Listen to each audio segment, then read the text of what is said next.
Baik, bismillahirrahmanirrahim. Assalamualaikum warahmatullahi wabarakatuh. Hari ini kita akan melanjutkan pembahasan kita mengenai perbandingan. Hari ini kita akan membahas lebih dalam tentang perbandingan itu sendiri, yaitu perbandingan senilai dan skala. Oh iya, sebelumnya kita berdoa dulu ya. Rabbi zidni ilman warzuqni fahman. Mudah-mudahan apa yang kita pelajari hari ini akan mendatangkan manfaat bagi kita di kemudian hari. Oke, kita lanjut aja. Jadi dalam kehidupan ini bukan dalam kehidupan ini Ketang ya. Jadi dalam matematika itu perbandingan itu ada dua jenis. Yang pertama itu adalah perbandingan senilai dan yang kedua adalah perbandingan berbalik nilai. Nah, perbandingan senilai itu apa? Jadi perbandingan senilai itu merupakan perbandingan. Jadi kan kalau kita bicara tentang perbandingan itu pasti ada dua aspek atau lebih yang dibandingkan kan. Nah, kalau perbandingan senilai itu, kalau satu aspeknya naik, maka aspek lainnya juga akan naik. Begitu juga sebaliknya. Kalau satu aspek turun, maka aspek lainnya akan turun. Contoh nih. Yang pertama, jumlah buku yang dibeli dengan harganya. Kalau misalnya kalian beli buku nih ya, berarti kan makin banyak buku yang dibeli, harganya pun akan makin mahal. Gitu kan ya? Semakin banyak buku yang dibeli, berarti uang yang dikeluarkan juga semakin banyak. Atau semakin sedikit buku yang dibeli, maka uang yang dikeluarkannya pun akan semakin sedikit. Itulah kenapa jumlah buku yang dibeli dengan harganya itu akan menjadi salah satu contoh dari perbandingan senilai. Atau contoh yang kedua, jarak yang ditempuh dan bahan bakar yang diperlukan. Kalau misalnya kalian mudik deh, misalkan ada yang mudiknya itu ke Garut sama yang ke Ciamis. Garut sama Ciamis itu kan lebih jauh Ciamis ya. Jadi bahan bakar yang diperlukan untuk ke Garut itu akan lebih sedikit dibanding dengan bahan bakar yang diperlukan jika kita mudik ke Ciamis. Kenapa? Karena jarak dari Bandung ke Garut itu lebih dekat daripada Bandung ke Ciamis gitu. Jadi makin jauh jarak yang ditempuh, bahan bakar yang diperlukan juga semakin banyak gitu ya. Jadi itu salah satu contoh perbandingan senilai juga.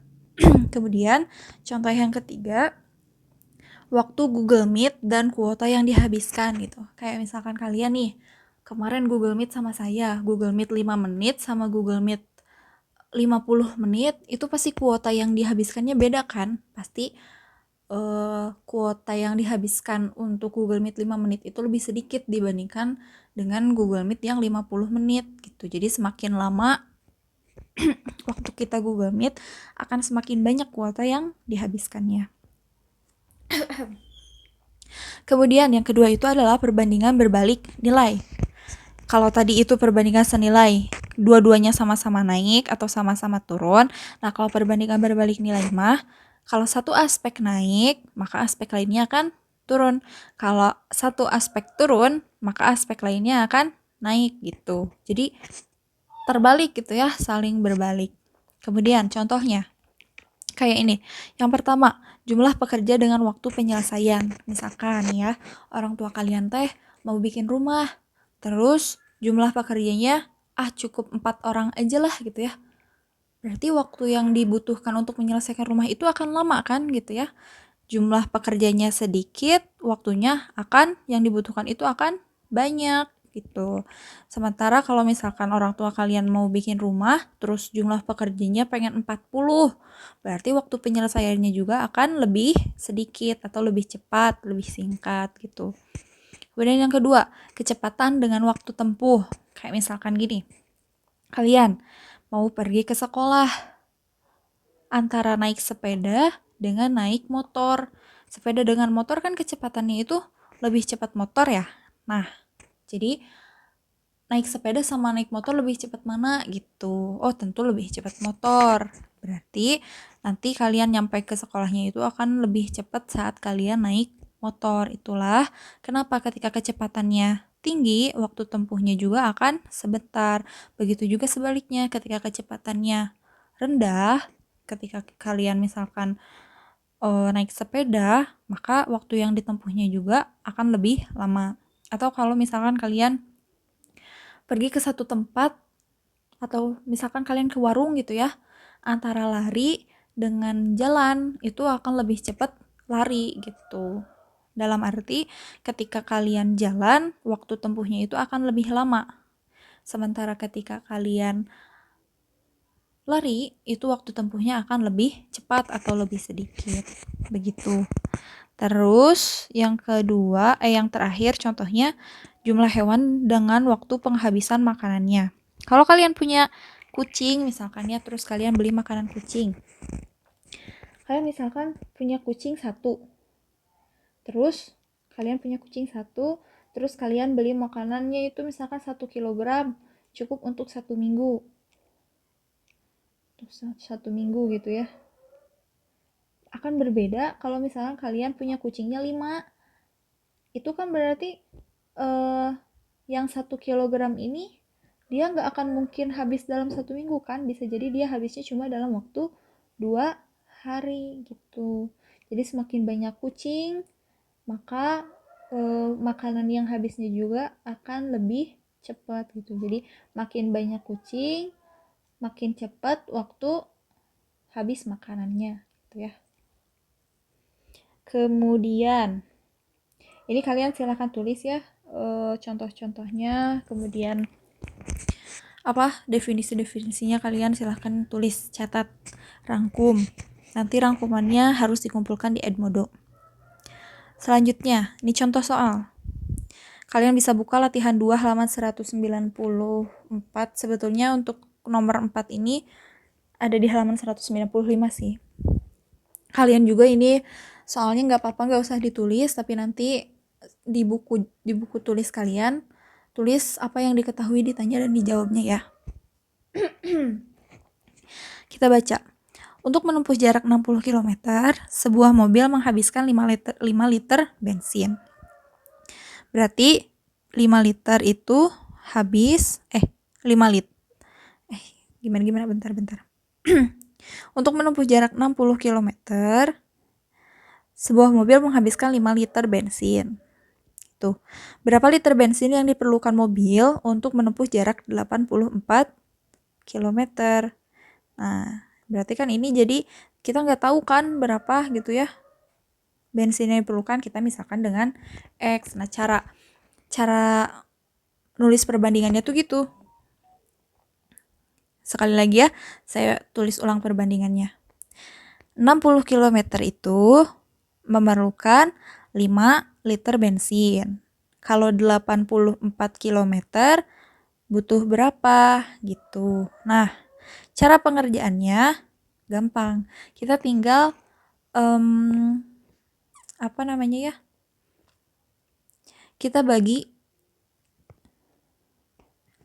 kita pakai cara cepat aja deh. Kita kali silang 60 kali X, berarti kita dapat 60 X sama dengan 84 kali 5 kali 5 sama dengan, berarti 60X itu akan sama dengan 84 kali 5 berapa hasilnya? 420. Berarti X-nya itu 420 dibagi 60. Berapa hasilnya? Ini 60 ya. Sama dengan 7. Jadi kesimpulannya apa? Bensin yang diperlukan mobil untuk menempuh jarak 84 km adalah 7 liter gitu ya. Kalian jangan lupa pakai kesimpulan di buku kalian. Selanjutnya, contoh soal yang lain. Ini contoh soalnya nggak ada di buku kalian, jadi tolong ditulis ya. Ulul adalah seorang koki di hotel. Dia sedang mengubah resep makanan untuk menjamu tamu hotel yang semakin bertambah banyak karena musim liburan. Resep yang telah dibuat sebelumnya adalah 2 gelas takar tepung terigu yang dapat dibuat menjadi 3 lusin cookies. Jika dia mengubah resepnya menjadi 12 takar tepung terigu, berapa lusin cookies yang dapat dibuatnya? Berarti kita tinggal tulis lagi. 2 gelas takar itu akan menghasilkan 3 lusin cookies. Jika dia mengubah resepnya menjadi 12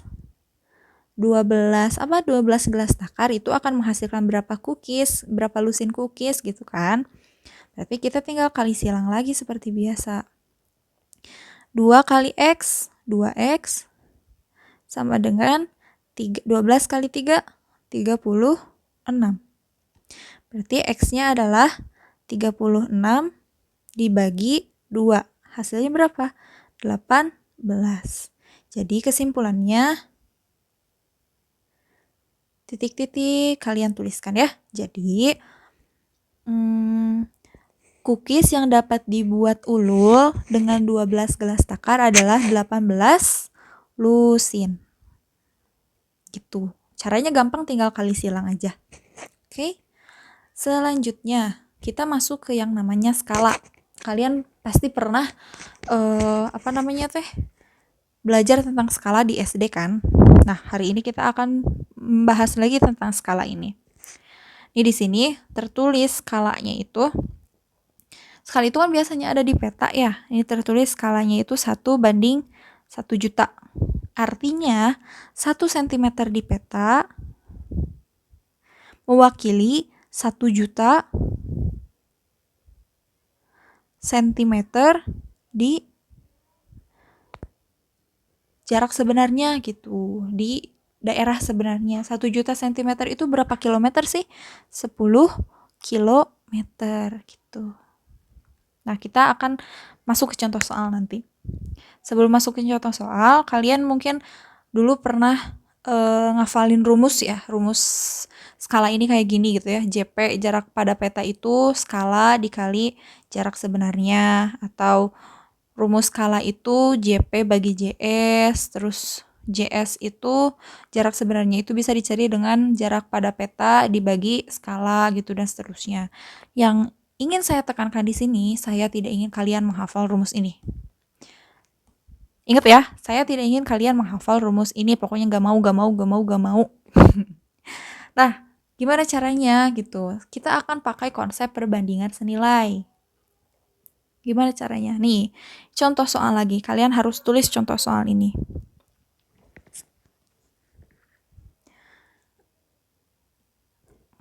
Jarak kota Samarinda dengan kota Balikpapan pada peta adalah 8 cm. Berarti 8 cm tuh. Tulis dulu aja. Dan kalian tulis di yang diketahuinya ya. Berapakah jarak sebenarnya kedua kota tersebut jika kalian membuat ulang? Oh ini ya, ini tuh maksudnya peta yang tadi dengan skala berapa? 1 berbanding 1 juta ya, ini tuh. Jadi kan tadi, nah di sini, ini kan ada peta nih. Skalanya itu 1 berbanding 1 juta. Nah, soal ini itu, soal yang ini, berkaitan dengan soal yang tadi. Jadi ada peta dengan skalanya 1 berbanding, titik 2-nya susah. Berbanding 1 juta. Kalian boleh kasih titik ya. Susah kasih titik sendiri ya 1 jutanya. 1 berbanding 1 juta. Nah, katanya jarak kota Samarinda dengan kota Balikpapan pada peta adalah 8 cm. Berapakah jarak sebenarnya kedua kota tersebut gitu. Nah, itu pertanyaannya kan. Nah, kita tinggal tulis. Berarti kan 1 per 1 juta 1, 2, 3, 1, 2, 3. Nah, gitu.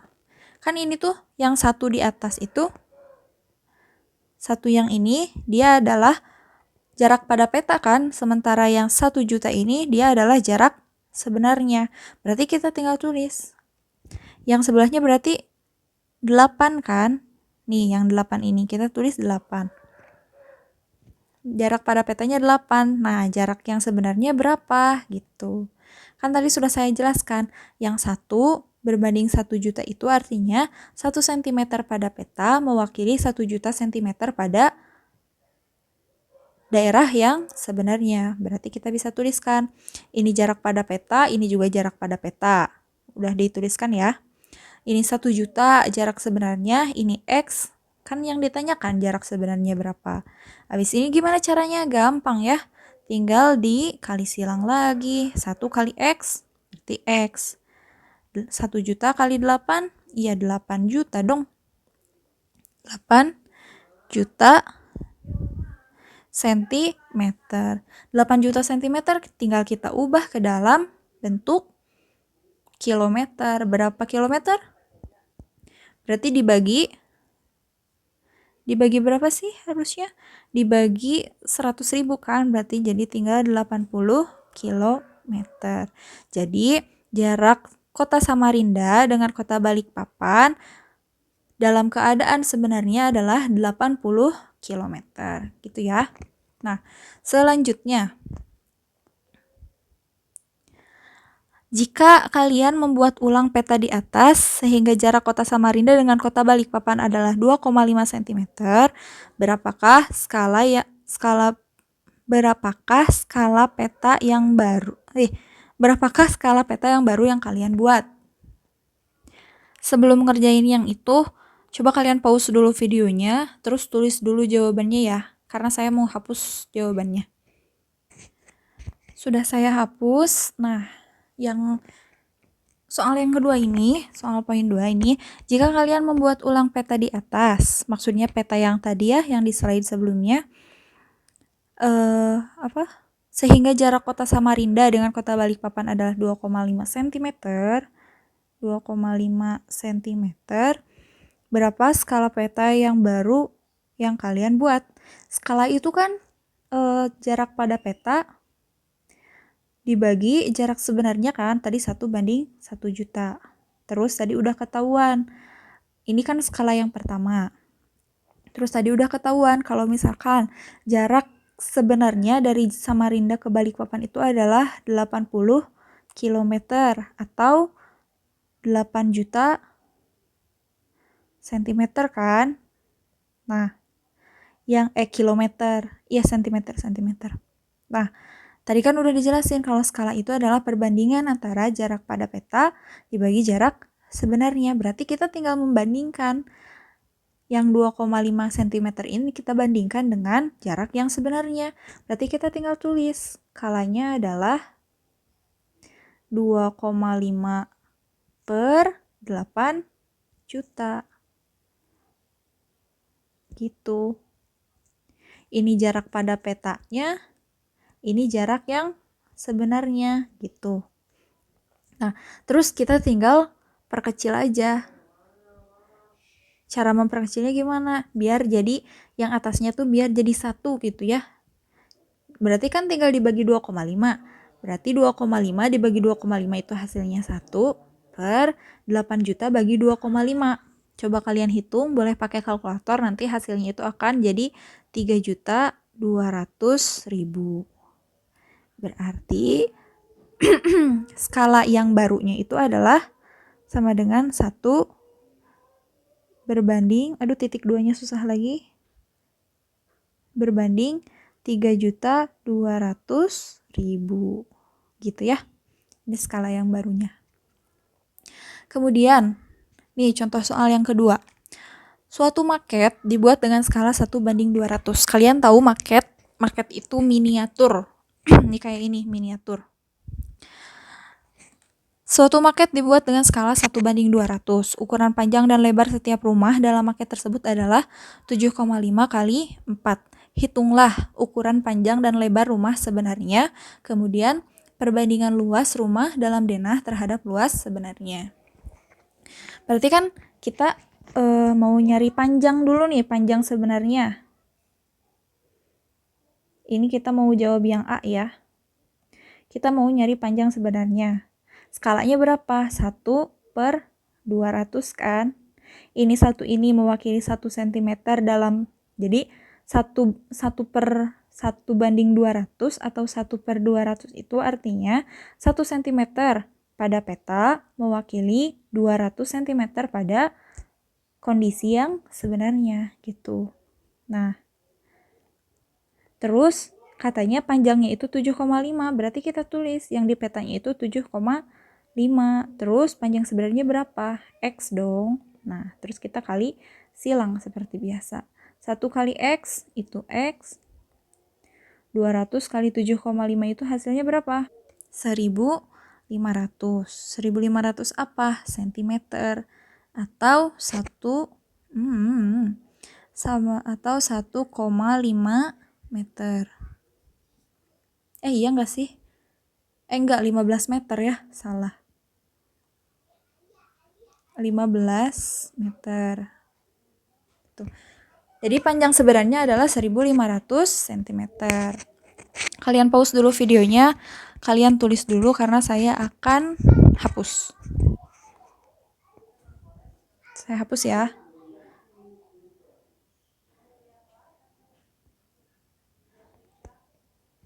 Nah, sekarang saya mau nyari lebar sebenarnya.